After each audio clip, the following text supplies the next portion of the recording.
కోసం రైస్ని 90% ఉడికించుకోవాలి.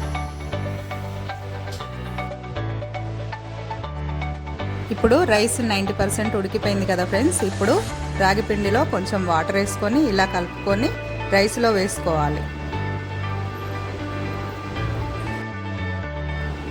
అలాగే సరిపడా ఉప్పు కూడా వేసుకొని బాగా కలుపుకోవాలి. బాగా కలిపిన తర్వాత మూత పెట్టుకొని 10 నిమిషాలు ఉడికించుకోవాలి.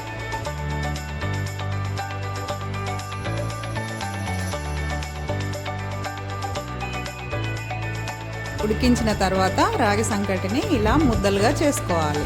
కొంచెం నూనె వేసుకొని మంచిగా చూపిస్తున్న విధంగా మంచిగా బాల్ లాగా చేసి పెట్టుకోవాలి.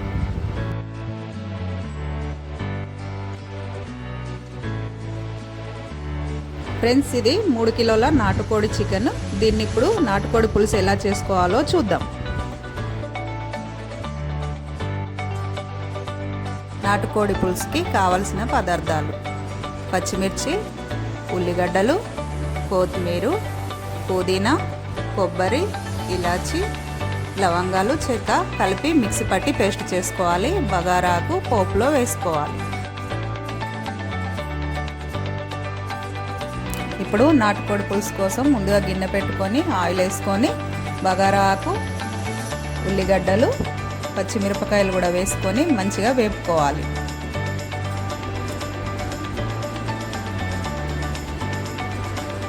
చూసారు కదా ఫ్రెండ్స్, బాగా వేగాయి. ఇప్పుడు కొబ్బరి పేస్ట్ వేసుకొని కలుపుకోవాలి.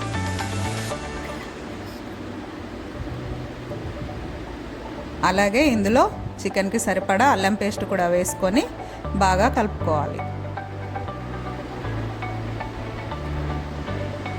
ఆ తర్వాత సరిపడా పసుపు, అలాగే కారపొడి కూడా వేసుకొని మంచిగా కలుపుకోవాలి.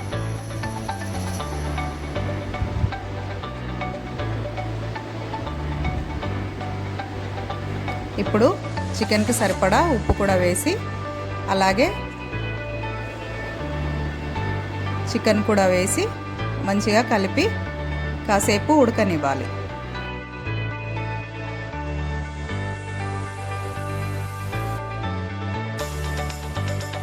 ఇప్పుడు చికెన్ సూప్ కోసం కొన్ని వాటర్ వేసుకోవాలి. ఆ తర్వాత కొద్దిగా ధనియాల పొడి, అలాగే కొంచెం కొత్తిమీర కూడా వేసుకొని బాగా కలిపి మూత పెట్టి 30 నిమిషాలు ఉడకనివ్వాలి.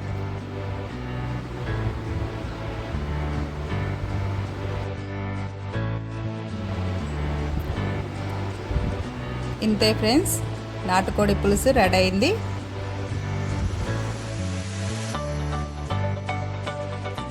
ఇప్పుడు నాటుకోడి పులుసు రాగి సంకటి టేస్ట్ చేసి ఎలా ఉందో చెప్తాం ఫ్రెండ్స్.